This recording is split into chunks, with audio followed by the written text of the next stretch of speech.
올해 초에 한 리서치 기관에서 행복과 삶의 의미에 대해서 여러 가지 질문으로 여론조사를 했다고 합니다. 여러 가지 질문 중에 이러한 질문이 있었습니다. 삶에서 의미를 찾고 있느냐? 내가 살아가는 삶에서 나는 내 삶이 의미 있다고 생각하고 있느냐라는 질문을 했는데요. 이 질문에 대답한 사람들 중에 49%만이 자기의 삶이 의미가 있다라고 대답을 했다고 합니다. 이렇게 오늘을 살아가는 사람들 중에서 49%만 내 삶에 의미가 있다 이렇게 대답했으니까 그 나머지 분들은 삶의 의미를 좀 찾기 힘들어하고 있는 거잖아요. 이렇게 오늘을 살아가고 있는 사람들 중에서 절반가량은 내 삶에 무슨 의미가 있는가라는 그 질문에 대답을 하지 못한 채 그저 그냥 그렇게 살아가고 있다라는 거죠. 내 삶은 어떤 의미를 가지고 있는가? 이 질문에 답을 얻지 못한 이들이 그런 사람들이 많은 이유가 무엇일까요? 우리에게 생명을 주시고 삶을 허락하신 분, 그 하나님과의 관계가 끊어진 채 살아가고 있기 때문이 분명합니다. 이스라엘 백성들은 특별한 하나님의 은혜 안에 살아가고 있었습니다. 아브라함을 선택해서 그의 후손 이스라엘 백성을 하나님의 백성으로 삼으신 이후에 오랜 역사의 세월 동안 그들 가운데 하나님께서는 하나님의 사람, 선지자를 불러서 하나님의 말씀을 전달해 주심으로 그들이 하나님의 백성으로 살아갈 수 있도록 그렇게 이끌어 주셨기 때문입니다. 그런데 어느 순간부터 그들을 향한 하나님의 말씀이 멈췄습니다. 그리고 그 영적인 단절로 인한 깊은 어둠이 무려 400년 동안이나, 여러분 상상할 수 있으시겠어요? 400년 동안이나 하나님의 음성이 멈춘 거예요. 선지자가 나타나지 않은 거예요. 오늘 말씀에는 하나님께서 사가랴에게 천사를 보내서 곧 이루실 놀라운 일에 대해서 말씀하시는 그런 모습이 펼쳐지고 있는데요. 이 사건이 특별한 이유는 400년이라는 오랜 세월의 침묵을 깨고 하나님의 계시가 드디어 임한 사건이기 때문에 그렇습니다. 여러분, 이스라엘 백성들은 그 오랜 세월 동안, 400년이라는 그 오랜 세월 동안 페르시아 제국, 헬라 제국, 이집트, 시리아의 통치 아래에서 환난과 시련을 겪으면서 어떤 생각을 했을까요? 하나님이 우리를 잊으신 게 아닐까? 우리는 하나님께 버림받았구나, 이런 생각을 하지 않았겠습니까? 그러나 그들의 생각처럼 하나님께서 그들을 완전히 잊으신 것은 아니었습니다. 하나님께서는 정하신 때에 이루실 큰 일을 준비하고 그 일을 위해서 기다리고 계셨다는 것이요. 사랑하는 성도 여러분, 오늘 말씀을 통해서 여러분의 삶이 하나님의 선하신 계획 안에 있음을 굳게 믿고 또 신뢰함으로 살아가는 여러분 모두가 되실 수 있기를 우리 주님의 이름으로 축복합니다. 이렇게 하나님을 향한 오랜 기대와 소망의 빛이 조금은 발해가고 있었지만 그런 가운데서도 아직 이스라엘 백성들의 기도는 그 명맥을 유지해 가고 있었습니다. 오늘 말씀해 보니까 모세를 통해서 주신 규례에 따라서 제사장들은 성전에 들어가서 제사의 직무를 잘 감당하고 있었고요. 그리고 백성들도 그렇게 성전 앞에 나와 제사장과 함께 기도하는 그런 모습을 보여주고 있습니다. 그러던 어느 날 성전에서 제사장의 직무를 감당하던 제사장 사가랴에게 천사가 나타났습니다. 여러분, 상상이 잘 안 돼요. 천사가 나타난 그 모습은 어떤 모습일까? 어쨌든 사가랴에게 천사가 나타나는 놀라운 경험을 하게 된 겁니다. 여러분, 유대의 역사가 중에 한 사람인 요세푸스의 기록과 여러 학자들의 연구에 따르면 당시의 제사장들은 각 반열마다 800여 명에 이르는 제사장들이 있다고 합니다. 그런데 24반열이죠. 그렇죠? 24개의 조로 이렇게 제사장들이 편성이 되어 있었다니까 800여 명의 24반열이면 거의 제사장들의 수가 거의 2만여 명에 가깝게 이를 정도로 그렇게 많이 있었다고 우리가 추정됩니다. 그렇게 많은 제사장들 가운데서 제비를 뽑아서 1년에 2번 성전에 들어가 일주일가량 제사를 돌보는 그런 직무를 감당했으니까 성전에서 이 제사의 직무를 감당하는 그 일은 정말 한 사람의 제사장에게는 평생에 한 번 있을까 말까 한 그런 기회가 되는 것이죠. 만약 그런 제비에 뽑혀서 그 일을 하게 된다면 정말 너무나도 영예로운 그런 일이 되는 것입니다. 사가랴는 지금 바로 그런 순간을 맞이한 겁니다. 그런데 오늘 본문은 사가랴 부부에 대한 또 다른 특별한 정보를 하나 더 제공하고 있습니다. 그게 뭐냐면 그들이 나이가 많았으나 아직 자녀가 없었다라는 사실입니다. 우리가 이미 잘 알고 있는 것처럼 당시에는 자녀가 없다라는 이 사실은 우리가 생각하는 것보다, 오늘날 우리가 인식하는 것보다 더 심각한 결핍의 문제였습니다. 사람들 눈에는 사가랴 제사장 부부는 저 사람들은 어떤 하나님 앞에 어떤 은밀하게 지은 죄가 있어서 하나님께서 자녀를 허락하시지 않는 것 아닐까? 이렇게 생각이 되는 그러한 사건이었다라는 겁니다. 그러니 얼마나 수치스럽고 또 불명예스러운 일입니까? 그들이 또 제사장이 아니라면 모르겠어요. 하나님의 일을 감당하는 제사장인데 자녀가 없다라는 것은 더욱더 부끄러운 일이 되는 겁니다. 그런데 여러분, 오늘 말씀 25절을 보니까 엘리사벳이 아들을 이제 잉태했다라는 사실을 알고 이렇게 얘기하죠. 주께서 나를 돌보시는 날에 사람들 앞에서 내 부끄러움을 없게 하시려고 이렇게 행하심이라, 이렇게 감격합니다. 이런 엘리사벳의 모습을 보면 자녀를 얻지 못하였던 그 상황이 당시의 사회적인 분위기 속에서 이 사가랴 부부에게 얼마나 힘든 일이 되었던지를 우리가 짐작할 수 있게 되죠. 그러나 사가랴와 엘리사벳이 수태하지 못한 것은 그들에게 무슨 죄가 있고 그들이 뭘 잘못했기 때문이 아닙니다.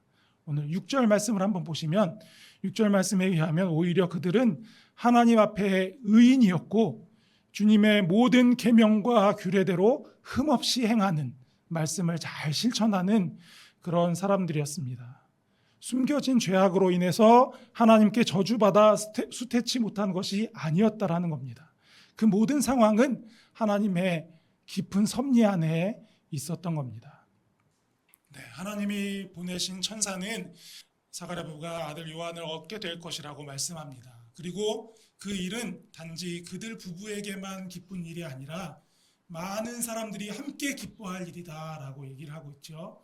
그리고 그의 아들이 하나님 앞에 나실인으로 구별되어서 또 성령 충만하여서 많은 이스라엘 자손들을 하나님께로 돌아오게 할 아주 중요한 큰 인물이 될 것이다 라고 이렇게 말씀하고 있습니다. 여러분, 세상 사람들의 눈에는 노년에 이르도록 자녀가 없는 사가랴와 엘리사벳이 하나님께 잊혀졌거나 또 저주받은 이들처럼 보일 수도 있었겠죠. 그렇게 판단하는 사람들이 있었을 겁니다. 그러나 사실 그들은 온 세상을 향한 하나님의 놀라운 구원의 계획 안에서 너무나 중요한 역할을 맡고 있었기에 그날을 위해서, 그때를 위해서 예비된 사람들이었던 겁니다. 여러분, 이것이 바로 하나님께서 일하시는 방법입니다. 여러분, 출애굽한 이스라엘 백성들의 광야 생활을 한번 살펴보겠습니다. 그들은 아무것도 없는 광야 여정 가운데서 살아야 했습니다. 우리가 알고 있는 것처럼 광야는 먹을 양식을 구할 수 없는 곳입니다. 낮 동안에는 아주 뜨거운 태양이 내리쬐고 또 밤에는 매서운 추위로 인해서 정말 생계의 위협을 느끼는 곳이 바로 광야입니다. 그러나 하나님은 바로 그곳에서 그들을 먹이시고 또 입히시고 정말 하루 이틀이 아니라 약속의 땅에 들어갈 때까지 무려 40년 동안이나 그 광야에서 그들을 안전하게 지켜 보호하여 주셨습니다. 그렇게 하심으로 하나님이 이스라엘 백성들을 얼마나 사랑하시는지, 얼마나 아끼시는지 그것을 그들에게 보여주신 거죠.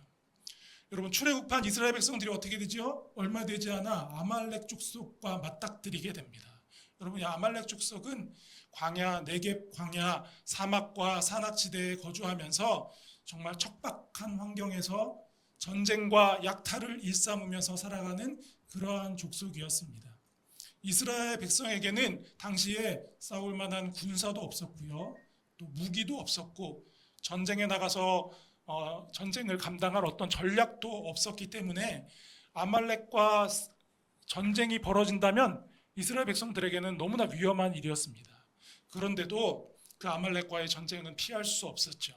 그러나 모세가 산에 올라가서 두 손을 들고 하나님을 의지하며 기도했을 때 어떤 일이 일어납니까? 하나님께서 친히 그 아말렉 족속과 싸우시고 이스라엘 백성들에게 정말 상상도 할 수 없는 놀라운 승리를 허락하여 주셨다라는 겁니다.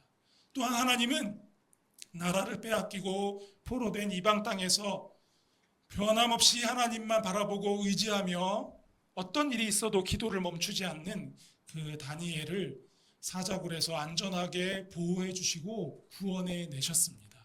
성경을 보면 하나님께서 이와 같이 일하신 사례들이 얼마나 많은지 오늘 이 시간에 다 열거할 수 없을 정도입니다.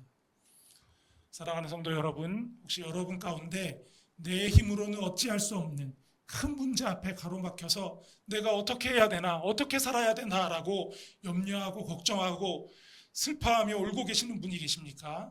여러분, 그렇다 하더라도, 여러분이 그런 상황에 처해 있다 하더라도 절대로 낙심하지 마시기 바랍니다. 바로 거기에서부터 여러분의 생각을 뛰어넘는 더 크고 선하신 하나님의 계획과 뜻이 시작되고 이루어질 것이기 때문에 그렇습니다. 우리의 상황이 이해하기 힘들고 믿기 어려운 상황일수록 더욱 하나님을 굳게 믿고 신뢰함으로 살아가는 여러분 모두가 되실 수 있기를 바랍니다. 그렇다면 여러분의 삶을 통해 하나님의 크고 위대하심이 더욱더 분명하게 드러나게 될 줄로 믿습니다. 여러분, 천사가 성전에서 사가랴에게 나타나 전한 그 말씀, 그 내용은 사가랴가 상상할 수도 없었던 그런 너무나도 감사하고 감격스러운 그런 일이었습니다. 사가랴가 너무도 상상할 수 없는 놀라운 그런 말씀을 들어서 그랬을까요? 오늘 사가랴의 반응이 좀 이상해요. 그렇죠?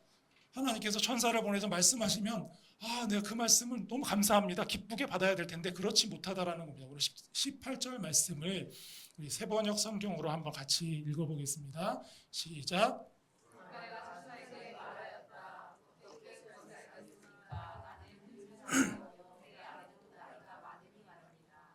네, 자신도 나이가 많고 아내도 나이가 많으니 정말로 우리가 아들을 얻고 그 아들이 하나님께 큰 일을 이룰 만한 그런 인물이 될지 제가 어떻게 알 수 있겠습니까? 어떻게 그 사실을 믿을 수 있겠습니까? 이렇게 얘기하고 있는 겁니다. 그럼 사가랴는 이렇게 자신이 처한 상황에 매몰되어서 완전히 소망을 잃어버린 채 살아가고 있었던 거죠. 여러분, 우리도 마찬가지입니다. 우리가 하나님께서 우리에게 주시는 날마다 우리에게 주시며 위로하시고 힘주시는 그 말씀을 집중하고 묵상하지 못하고 자꾸 내가 처한 어려운 상황만 묵상하면 우리는 소망 잃은 삶을 살아갈 수밖에 없는 겁니다. 여러분, 사가랴의 반응을 보니까 아들을 주시겠다는 그 말을 믿지 못하고 웃었던 여인이 있죠. 아브라함의 아내 사라가 생각이 납니다. 여러분, 사가랴는 제사장입니다. 제사장이었으니까 아브라함이 100세에 그 아들 이삭을 얻었다라는 이 아브라함의 스토리를 모를 리가 없죠. 다른 사람은 몰라도 사가랴는 그 사실을 모를 수가 없습니다. 그런데도 천사를 통해서 주신 말씀을 믿지 못했기 때문에 그랬을까요? 천사는 사가랴의 아들이 태어날 때까지 그가 말을 할 수 없게 될 것이다, 이렇게 얘기를 합니다. 400년 동안의 오랜 침묵을 깨고 이제 세상을 향한 구원의 계획에 대한 말씀을 시작하신 하나님께서 사가랴를 침묵하게 하시는 거죠. 여러분, 이 사건은 지금 단지 사가랴만 침묵하게 하신 게 아닙니다. 한번 생각해 보십시오. 사가랴가 지금 놀라운 천사의 말, 아들을 얻게 되고 그 아들이 정말 큰 인물이 될 것이라는 이야기를 듣고 그걸 나와서 얘기를 해야 되잖아요. 저 아내한테도 얘기하고 가족들한테도 얘기를 해야 되는데 말을 못하게 되었으니 얘기를 할 수가 없습니다. 그러니 그것에 대해서 아내 엘리사벳에게도 얘기할 수 없고 엘리사벳도 그 이야기를 듣고 가족들과 나눌 수 없고 이렇게 된 것이죠. 여러분, 한번 반대의 상황을 가정해 보셨으면 좋겠습니다. 만약에 사가랴가 성전에서 겪은 일들, 천사에게 들은 그 말을 성전에서 나와서 얘기할 수 있게 되었다라는 상황을 한번 가정해 보겠습니다. 어떻게 됐을까요? 사가랴는 그의 아내에게 천사의 말을 전하고 그가 이미 반응한 대로 우리가 이렇게 나이가 많은데 하나님께서 하나님의 사자를 보내 그런 말씀을 하셨지만 우리가 어떻게 자녀를 얻을 수 있겠느냐, 이렇게 서로 얘기하지 않겠습니까? 아내 엘리사벳도 당신이 무슨 얘기를 잘못 들은 거 잘못 들은 거 아니냐고 그런 이야기들을 아마 나누었을 겁니다. 하나님께서는 바로 이런 이야기를 서로 나누는 것을 막으신 겁니다. 여러분, 여리고성에서 이스라엘 백성들에게도 하나님께서 이렇게 하신 적이 있습니다. 여호수아 6장 10절 말씀 한번 같이 읽어보겠습니다. 시작. 여호수아가 백성에게 명령하여 이르되 너희는 외치지 말며 너희 음성을 들리게 하지 말며 너희 입에서 아무 말도 내지 말라. 그리하다가 내가 너희에게 명령하여 외치라 하는 날에 외칠지니라 하고. 아멘. 여러분, 여리고 성을 정복하기 위해 그저 성 주위를 매일 한 번씩 7째 날에는 7바퀴 돌면 된다라고 이렇게 말씀하신 하나님께서 여호수아를 통해서 백성들에게 하신 말씀입니다. 그런데 여러분, 특이한 점이 있습니다. 말씀이 좀 이상하다라는 거 발견하지 못하셨어요? 7일 동안 성을 돌면서 아무 말도 하지 말라라고, 그렇죠? 그렇게 명령하시는 건데 그 말씀을 거듭 강조하고 있다라는 겁니다. 외치지 말며 너희 음성을 들리게 하지 말며 너희 입에서 아무 말도 내지 말라. 같은 얘기입니다. 같은 얘기를 3번이나 반복하면서 이렇게 아무 말도 서로 나누지 말 것을 명령하고 계십니다. 하나님께서는 그들의 입을 막지 않으시면 그들이 여리고 성을 그저 돌기만 하면서 서로 어떤 이야기들을 나눌지를 이미 너무나 잘 알고 계셨던 겁니다. 어떤 이야기를 나누겠습니까? 아니, 저 견고한 여리고 성을 우리가 점령해야 되는데 성을 그냥 빙빙 돌기만 하면 언제 우리가 저 성을 점령할 수 있겠나? 우리의 모습이 저들의 보기에 너무나 우스워 보이지 않겠나? 이런 이야기들을 서로 나누지 않겠습니까? 사람들이 그렇잖아요. 좋은 얘기보다 부정적인 얘기가 더 많이 확산되고 그런 이야기들을 더 많이 나누니까 하나님께서는 그것을 막으신 겁니다. 사랑하는 성도 여러분, 하나님의 크신 뜻 앞에서 우리가 해야 할 일은 연약한 믿음에서 기인한 우리의 생각들을 우리 입으로 쏟아놓는 대신 침묵하면서 하나님의 말씀과 그 뜻을 깊이 묵상하는 것입니다. 하나님께서 말씀하신 대로 이루어질 때까지, 여리고 성을 점령할 때까지, 아들 요한이 태어날 때까지, 그때까지 오직 그 말씀을 깊이 묵상하고 기다리는 것, 그것이 바로 우리가 가져야 할 자세이고 태도라는 겁니다. 그리고 성경에서 천사를 만난 이후에 말을 할 수 없게 된 사가랴는 세례 요한이 태어나고 8일이 되어서 세례 요한에게 할례를 베푸는 날 드디어 입을 열어서 말할 수 있게 되었습니다. 침묵의 기간 동안 사가랴는 무슨 생각을 했을까요? 분명히 하나님께서 천사를 통해서 주신 그 말씀을 또 묵상하고 또 생각하고 되뇌이고 묵상하고 또 묵상했을 것입니다. 그 과정에서 그는 전에는 미처 깨닫지 못한 것이 무엇인지를 새롭게 발견하게 되었을 것이 분명합니다. 여러분, 우리 17절 말씀, 아까는 16절까지 말씀만 읽었는데 이번에는 천사가 전해준 말씀 중에 마지막 17절 말씀을 한번 같이 읽어보도록 하겠습니다. 그가 또 엘리야의 심령과 능력으로 주 앞에 먼저 와서 아버지의 마음을 자식에게, 거스르는 자를 의인의 슬기에 돌아오게 하고 주를 위하여 세운 백성을 준비하리라. 아멘. 여러분, 이 말씀은 천사가 그냥 임의대로 한 말씀이 아니요, 사가랴가 처음 듣는 말씀도 아니었습니다. 그 밑에 기록된 말라기 4장 5절 6절 말씀과 한번 비교해 보시면 너무나 명확하죠. 그렇죠? 사가랴의 아들로 태어날 세례 요한이 선지자를 통해 오래전에 말씀하신 그 예언의 성취라는 것을 우리가 확인할 수 있는 그러한 대목입니다. 사가랴와 엘리사벳이 노년의 아들을 얻게 된 이 사건은 단순히 그냥 한 여인이 오랫동안 자녀를 얻지 못했었는데 드디어 그 부끄러움과 수치를 씻고 자녀를 얻을 수 있게 되었구나, 그런 사건이 아니었습니다. 단지 한 가문이 대를 이을 수 있게 된, 기뻐하는 그런 사건이 아니었습니다. 이 일은 구원자 메시아를 보내서 온 세상을 죄로 인한 절망과 죽음에서 구원해 내시려는 하나님의 그 놀라운 구원의 계획의 일환이었던 겁니다. 이렇게 그들의 인생은 놀라운 하나님의 구속사 안에 담겨 있었던 거죠. 여러분, 이 귀한 은혜를 깨달은 사가랴는 10달의 침묵을 끝내고 감격하면서 하나님 앞에 찬양합니다. 그 내용이 67절부터 80절까지 기록되어 있는데요. 다 읽기에는 너무나 기니까 우리 중요한 구절만, 몇 구절만 우리 한번 함께 읽어봤으면 좋겠습니다. 그런데 그냥 읽는 게 아니라 마치 사가랴가 감격해서 10달 동안 침묵했다가 입이 열리고 이제 하나님의 그 놀라운 은혜에 감격해서 찬양하는 것처럼 우리 그 감격의 마음을 담아서 우리 그 마음으로 함께 읽어봤으면 좋겠는데요. 가능하실까요? 담기나요? 잘 안. 함께 그렇게 읽어보도록 하겠습니다. 시작.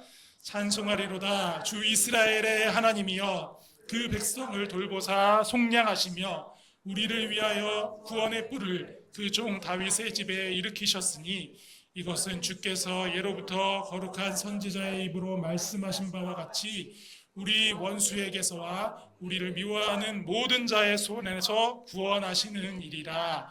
아멘. 제가 또 뒷부분의 세 절은 제가 한번 읽어보겠습니다. 주의 백성에게 그 죄사함으로 말미암는 구원을 알게 하리니 이는 우리 하나님의 긍휼을 인함이라. 이로써 돋는 해가 위로부터 우리에게 임하여 어둠과 죽음의 그늘에 앉은 자에게 비치고 우리 발을 평강의 길로 인도하시리로다. 아멘. 이것이 사가랴의 찬양이었습니다. 오랜 침묵을 깨고 하나님께 올려드린 찬양.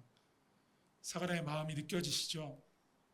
여러분, 그런데 이 사가랴와 엘리사벳에게 있었던 아들 요한을 얻게 되리라는 그 천사의 말씀과 실제로 또 아들을 얻게 되는 이 사건, 이 이야기, 그리고 사가랴의 찬양, 이것은 그들만의 이야기가 아닙니다.